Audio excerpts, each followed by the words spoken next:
बिस्मिल्लाहिर्रहमान novel फिगारे इश्कम writer Zoya Shah किस्म 39। वो garden की तरफ जा रही थी जब एक कमरे से दर्दनाक चीख सुनाई दी। उसने मुड़कर उस जानिब देखा जहाँ से चीख सुनाई दी थी। कमरे का दरवाज़ा बंद था। तरह तरह के ख्याल उसके जहन में गर्दिश करने लगे और फिर वो इन सब को झटकती हुई आगे बढ़ गई। वही चीख अब की बार और भी ज़्यादा दर्दनाक थी। उसके कदम चलने से इनकारी हुए। उसने दोबारा उस दरवाजे को देखा था। शाबिर के मुताबिक वो स्टोर रूम था जिसमें पुराना सामान पड़ा हुआ था और अंदर सफाई न होने की वजह से उसे अंदर जाने की इजाज़त नहीं थी। ये हमारा वहम नहीं है, अंदर सच में कोई है और चीख रहा है। वो दुपट्टा का पल्लू मुट्ठी में मरोड़ते हुए दरवाजे की तरफ बढ़ी और दरवाजे पर हाथ से थोड़ा सा दबाव डाला। बाद किस्म से दरवाज़ा जल्दी में खुला ही छोड़ दिया गया था। वो सहमी हुई अंदर कदम बढ़ा चुकी थी। अंदर घुप अंधेरा था, कुछ भी नजर आने से कासिर था। उसका पैर किसी चीज़ पर पड़ा था। सर प्लीज़ मत मारे, खुदा के लिए मत मारे। किसी की दर्द भरी आवाज़ में पुकार पर वो खौफ से उछली। वो मुंह पर सख्त से हाथ देकर चीखने से खुद को रोकते हुए पीछे हटी। शायद उसने अंधेरे में किसी के हाथ पर पैर रखता। कौन है वहाँ? लड़ती हुई आवाज़ में पूछते हुए वो दो कदम पीछे हटी, जबकि अब कमरे में मुकम्मल सन्नाटा था। प्लीज़ हमें बचा लो, वो हम सबको मार डालेगा। अंधेरे में कमरे के कोने से एक परछाई उसकी तरफ दौड़ी। वो चीखते हुए पीछे हटी। वो हम सबको मार देगा, वो तुम्हें भी मार देगा। तुम उसके दुश्मन की बेटी हो, वो तुम्हें भी मार डालेगा जैसे उसने तुम्हारे बाप को मरवाया। अशीक के कदम ठहरे। उसने बेयकीनी से सामने देखा जहाँ अब दो परछाइयाँ नजर आ रही थी। उसने कांपते हुए हाथ के साथ मोबाइल की फ्लैश ऑन की थी। सामने का मंजर उसका दिल दहला देने के लिए काफ़ी था। वो उन्हें सही से पहचान भी ना पाती, शायद क्योंकि वो खून में लथपथ थे, मगर वो उन्हें भुला भी नहीं सकती थी। यही तो थे उसके बाप के कातिल। तुम उसे अपने हल्क में कांटे उगते हुए महसूस हुए। बोलने से वो कासिर हो चुकी थी। दिमाग में हज़ारों सवाल उभरते चले गए। वो लोग यहाँ क्या कर रहे थे और इस हालत में क्या शाबिर ने ही उन्हें सजा दी थी? अगर हाँ तो उसने उसे बताया क्यों नहीं था? और कल रात शाबिर को कौन से सच को छुपाने की बात कर रहा था? क्या छुपा रहा था वो हमसे? क्या यही सब? अगर हाँ तो क्यों? हमें बचा लो, हमें ऑर्डर दिया गया था सिद्दीकी को मारने के लिए। हमने अपनी मर्जी से ऐसा कुछ नहीं किया। अशीक ने लरजते हुए लबों के साथ कुछ कहना चाहा, मगर आवाज़ उसके हल्के में ही दाम तोड़ गई। किसने हमारे बाबा को मरवाया? बताओ, बताओ हमें। वो नीचे झुकती चीखी। दोनों ने एक दूसरे को देखा। उनमें से पहले आदमी ने सर को नाम में हिलाया था। वो हमें मार डालेगा अगर हमने सच बचा दिया। बताओ हमें किसने मारा? हमारे बाबा को, और क्यों? वरना हम। वो पीछे को लपकी और पीछे स्टूल पर पड़ी पिस्टल उठाई। दोनों आदमियों को चेहरे पर खौफ के साए लहरा रहे थे। वो उठकर भागने की हालत में नहीं थे, वरना वो तब भाग निकलते जब दरवाज़ा खुला था। मगर वो भागते भी तो कहाँ रहा। पूरे अपार्टमेंट में भारी नफरत सिकोड़ती थी। पिस्टल रखो, मैं बताता हूँ, दूसरा आदमी गड़बड़ाते हुए बोला, जबकि पहले आदमी ने अब उसे नहीं टोका था। अशीक बेचैनी से कभी पहले आदमी को देखती तो कभी दूसरे को। वो आज अपने वालिद के कातलों के कितने करीब थी, वो सच के कितने करीब थी, वो सब जान लेना चाहती थी। पहले आदमी ने डरते हुए खौफजदा नज़रों से दरवाजे को देखा और फिर धीरे धीरे सब बताना शुरू किया। आशिक की आंखों के सामने सब फिल्म की तरह चलने लगा। कैसे उसके बाबा को उसकी आंखों के सामने मारा गया, कैसे उसकी आंखों के सामने रो रहे थे, तड़प रहे थे। उसकी आंखें आंसू से भरती चली गई। वो दर्दनाक लम्हे उसके दिल को चीर देने वाले लम्हात थे। वो सदमे से उठी। उसकी आंखों की सारी चमक एक पल में गायब हुई थी। उसके चेहरे की सारी रौनक उड़ गई थी। उसने हमें क्यों नहीं मारा?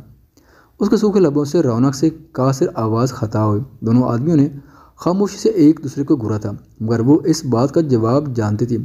वो उसे बचा लाया था क्योंकि वो उसे प्यार करता था। वो तो उसे इश्क करता था। एक मुरझाई हुई दर्द से भरपूर मुस्कुराहट ने उसके खुश्क लबों का इहाता किया और वो हंसी। दोनों आदमियों ने उसे पागल तस्वर किया था, जिस सदमा बर्दाश्त ना करते हुए दिमाग से आरी हो गई थी। उसे अपना वजूद बेहद भारी महसूस हो रहा था। उसके पैरों ने खड़े रहने से इनकार किया था। वो लड़खड़ाती हुई पीछे हटी। फ़ोन और पिस्टल उसके हाथ से गिर चुका था। वो बेजान चाल चलती हुई कमरे से निकल गई। अगर कोई उसे इस हाल में देख लेता तो यही समझता कि यह पागल हो चुकी है। रोने की वजह से आंखों से काजल फैल गया था। सब आंख में सुर्ख रंग के दौड़े पड़ गए थे। वो होशो हवा से बेगाना अपने कमरे की तरफ आई और दरवाजे को अंदर से लॉक किया और घुटनों पर गिरती चली गई। उसका रेशमी दुपट्टा कंधे से सिरा कर नीचे गिरा था। उसे किसी शय का होश नहीं था। शिद्दत गरिया से सुर्ख आंखें बंद करते हुए उसने अपने बालों को जकड़ा था। क्यों शाबिर हैदर, क्यों? उसकी दर्दनाक चीख ने कमरे की एक एक शय को उदास किया था। कभी उस कमरे में उसकी खिलखिलाहटें गूंजती थीं। क्यों किया तुमने ऐसा मेरे साथ? आखिर क्यों सब छीन लिया मुझसे? सब मेरे बाबा। वो बालों को सख्ती से मुट्ठी में जकड़ते हुए चीखी। हाथों की कपकपाहट में इजाफा होता जा रहा था, यहाँ तक कि उसका पूरा वजूद लर्ज उठा था। शदीद गुस्से और तकलीफ की वजह से उसे अपना जहन माऊफ होता महसूस हुआ। आस पास का मंजर धुंधलाया। इतना बड़ा सदमा उसके लिए बर्दाश्त से बाहर था। उसके सिल्की बाल आंसू से तार चेहरे को चिपकते चले गए, मगर उसे परवाह तक ना हुई। उसके लब थर थराए, पूरे जिस्म में लर्जिश हुई। वो कांपती चलेगी, मगर आंसू थे जो रुकने का नाम नहीं ले रहे थे। आप यहाँ? मरजान ने हैरानी से आगा साहब को देखा था, जो उसके कमरे के बाहर काब से परेशानी में मुबतला ठहर रहे थे। उसके बाहर आने पर वो जल्दी से उसकी तरफ मुड़े। मरजान, मुझे तुम्हारी मदद चाहिए। आगा साहब ने उसके हाथ थामते हुए हड़बड़ाकर कहा। मरजान ने संजीदगी से उनकी हालत देखी। इस तरारी कैफियत थी, चेहरे पर बेहद बेचैनी थी। जी जी अंकल, मरजान ने उनके हाथ पर हाथ रखते कहा। मकसद उन्हें तसल्ली देना था। चलो मेरे साथ। उसका हाथ पकड़ते हुए वो उसे लाउंज में लाए थे। अंकल, आप बताएंगे क्या हुआ है? मरजान उनके साथ चलते हुए संजीदगी से पूछ रहा था, मगर अब वो उसे लिए बाहर गिराज तक आए थे। मेरी बेटी को ढूंढने में मेरी मदद करो मिर्जान, मैं हाथ जोड़ता हूँ, मेरी मदद करो। मिर्जान पहले तो उनके कहे अल्फाज पर आंखों में ढेरों हैरत लिए उन्हें देखता रहा, फिर एक गला खनकारा और उनके हाथ को थामा। क्या हुआ है मारिया को? अंकल, नहीं मारिया नहीं मरजान। ओह खुदा, मैं कैसे बताऊँ तुम्हें? अगर साहब उसका हाथ छोड़ते हुए आस पास देखते पेशाने मसलते बोले। मरजान ने आज पहली बार उन्हें इस हाल में देखा था। तुम मेरे साथ चलो, मैं सब बताता हूँ। उसे अपने साथ कार में बिठाते हुए बोले। शहंशाह साहब ने कमरे की विंडो से सारी कार्रवाई देखी थी, मगर मरजान को नहीं रोका था। उनके जहन में इस वक्त कुछ और ही चल रहा था। क्या? मुनव्वर साहब ने बैग बेड से नीचे व्हील पर ठहरा कर होंक बनी कशमाला बेगम को देखा। मैं कहीं नहीं जा रही मुनव्वर, वो सीने पर हाथ बांध कर बेजारी से बोली। ठीक है, रहो यहाँ, और वो मुझे भी नहीं छोड़ेगा, और साथ में तुम भी। मैंने क्या किया? कशमाला बेगम ने हैरत से आंखें फैलाकर कहा, जबकि उनके इस तअस्सुर पर मुनव्वर साहब कहका लगा कर रह गए। 900 चूहे खाकर बिल्ली हाज को चली। याद दिलाऊं, सुहेल को कौन मरवाना चाहता और उसकी बीवी को किसने मरवाया? उसकी बहन को मरवाने में मेरा साथ किसने दिया? प्रॉपर्टी किसे चाहिए थी? कशमाला बेगम के चेहरे की रंगत जर्द पड़ी थी। सामने दरवाजे पर खड़े शहनशाह साहब को देखकर मुनव्वर साहब उसकी पीली रंगत देखकर दरवाजे की तरफ मुड़े, मगर अब कहने को कुछ नहीं था। शहनशाह साहब के चेहरे पर तैश, इज़्तिराब, अलम सब था। बाबा साईं, बस। शहनशाह साहब की गरजदार आवाज़ साहब ने सुनी थी। सब अपने कमरों से बाहर निकले थे। एसपी साहब को फ़ोन मिलाओ। हरब ने हैरानी से शहनशाह साहब को देखा और उन्हें अकबर मुनव्वर साहब और कशमाला बेगम को। मुनव्वर साहब तो शहनशाह साहब के पैरों में गिर पड़े थे और कशमाला बेगम ने हाथ जोड़े थे। सब घर वाले हैरान और सरगर्दान सब देख रहे थे। कुछ बोलने की किसी में हिम्मत नहीं थी। हमने कहा एसपी साहब को फ़ोन लगाओ। रब ने दूसरे गरजदार लहजे पर सर हाँ में हिलाते हुए एसपी साहब को फ़ोन मिलाया था। शहनशाह साहब ने वहशत भरी नज़रों से उन दोनों को देखा था। आज उनकी ज़िंदगी बदलने वाली थी और वो शहनशाह साहब करने वाले थे। कपूर साहब तिरछी नज़रों से उसे सोफे पर बैठा मगर मच के आंसू बहाता देख रहे थे। एक अंकल अलहाम ही तो थे, मेरे सब कुछ। पापा की डेथ के बाद उन्होंने मुझे माँ, मेरा मतलब बाबा की तरह पाला था। आंखों को टिश्यू से साफ करके नाक टिश्यू से रगड़ कर वो भराई आवाज़ में बोली। कपूर साहब ने अफसोस से सर हाँ में हिलाया था।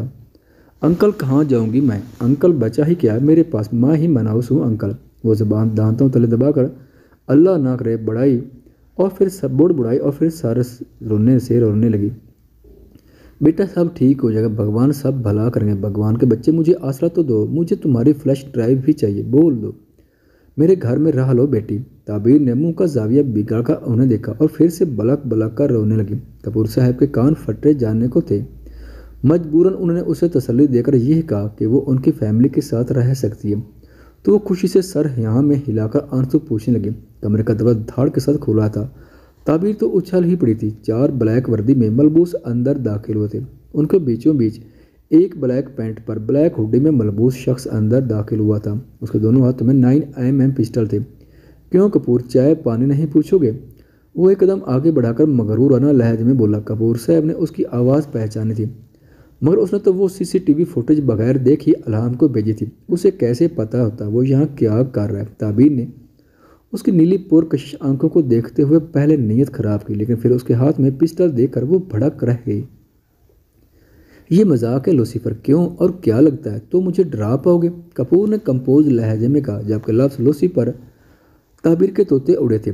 उसने संजीदगी से उस कांपती हुई लड़की को देखा जो अभी बेहोश होने वाली थी। देखो, उनको मार दो, मैं उनकी कुछ नहीं लगती। कपूर साहब को आगे करते हुए वो हकला कर बोली। कपूर ने फाक नज़रों से उस दगाबाज लड़की को देखा जो कुछ मिनट पहले ही मुंह बोली बेटी बनी थी। एक गार्ड ताबीर को पकड़कर उसके इशारे पर कमरे से ले गया था। कपूर हैरानी से उसे देख रहा था और शायद वो समझ भी रहा था ये मजाक नहीं है। लूसीफर सरेंडर करो वरना यहाँ से जिंदा नहीं जाओगे।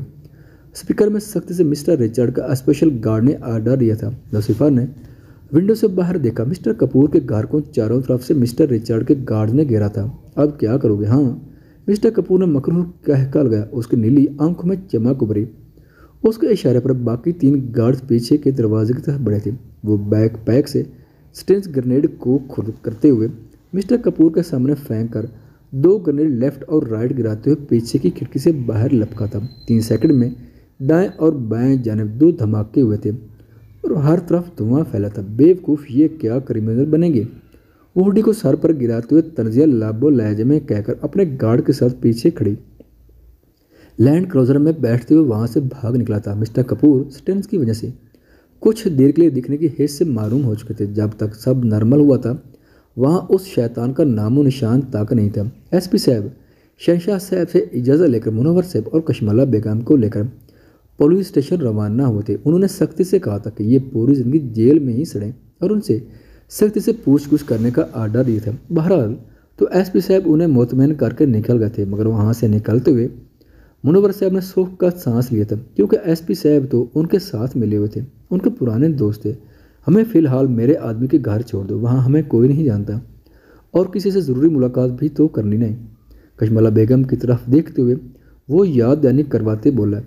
कशमला बेगम के लबों पर मुस्कुराहट उभरी। एसपी साहब ने उन्हें ड्राप करके जा चुके थे। दरवाजे पर दूसरी बार दस्तक देने के बाद भी अंदर से जवाब नहीं मिला था। मुनव्वर साहब ने मास्टर की से दरवाज़ा खोला। सामने ही उनका आदमी फर्श पर बेहोश पड़ा था। उसके सर की पिछली जानिब से खून बह रहा था। या खुदा! कशमला बेगम ने खौफ से कांपते हुए कमरे के कोने की तरफ इशारा किया था, जहाँ पर जंजीरें मौजूद थी, मगर उनमें जकड़ा हुआ शख्स तो आज फरार हो चुका था। आज इतने सालों बाद उसे आज़ादी मिली थी। मुनव्वर साहब के चेहरे के सारे रंग उड़े थे। उन्होंने लरजते हुए हाथों के साथ एसपी साहब को फ़ोन मिलाया था और उसे ढूंढने का काम सौंपा था। कशमला बेगम के चेहरे पर आज पहली बार इस कदर खौफ के साए लहरा रहे थे। अब उनका वक्त आ पहुंचा था। वो भाग निकले थे, मगर वो जानते थे आने वाला वक्त उन पर किस कदर भारी होने वाला था। रेहान फाइल था, मैं कार में बैठा था जब उसकी नज़र चिल्ड्रन होम के अंदर जाते मरजान और आगा साहब पर पड़ी थी। उसे तजस्सुस हुआ था। वो फाइल फ्रंट सीट पर रखते हुए वापस चिल्ड्रन हाउस के अंदर दाखिल हुआ था। आगा साहब तेज़ तेज़ कदमों के साथ ऑफिस रूम की तरफ जा रहे थे। उनके पीछे मरजान चेहरे पर सर तअसुरात लिए संजीदगी से चल रहा था। रेहान विंडो के करीब रुका था। सर, आप किस बच्चे की बात कर रहे हैं? बहुत साल गुजर गए और यहाँ से रोज़ ही लोग बच्चे अडॉप्ट करते हैं। हमें कैसे पता होगा आप किसकी बात कर रहे हैं? मेरी बेटी, मेरी अपनी बेटी थी। मुझे मेरी बच्ची वापस चाहिए, हर कीमत पर, चाहे कहाँ है, कैसी है, मुझे मेरी बच्ची चाहिए। आगा साहब ने गरजते हुए कहा। मरजान ने संजीदगी से उन्हें देखा। वो सब जान चुका था, मगर वो मजबूर था। उन्हें उसकी मदद लाजमी करनी थी, क्योंकि आगा साहब ने उसे बताया था कि वो शहंशाह साहब की इजाज़त के साथ ही अपनी बच्ची की तलाश कर रहे हैं और शहंशाह साहब ने उसे घर लेकर आने की भी इजाज़त दे दी थी। सर, एक मिनट, आप डेट और डिटेल्स बताएं, हम चेक करते हैं। कंप्यूटर पर उंगलियां चलाते हुए आदमी बोला और वो उसे डिटेल बताने लगे। रेहान ने विंडो से अंदर झांका था। सर, सिद्दीकी साहब नामी शख्स ने इस बच्ची को कुछ साल पहले अडॉप्ट किया। ये उनका एड्रेस है। रेहान तो चौंका ही था। मरजान ने हैरानी से उस आदमी को देखा और फिर वो पेपर उनसे लिया था जिस पर सिद्दीकी साहब का एड्रेस था। अशीक!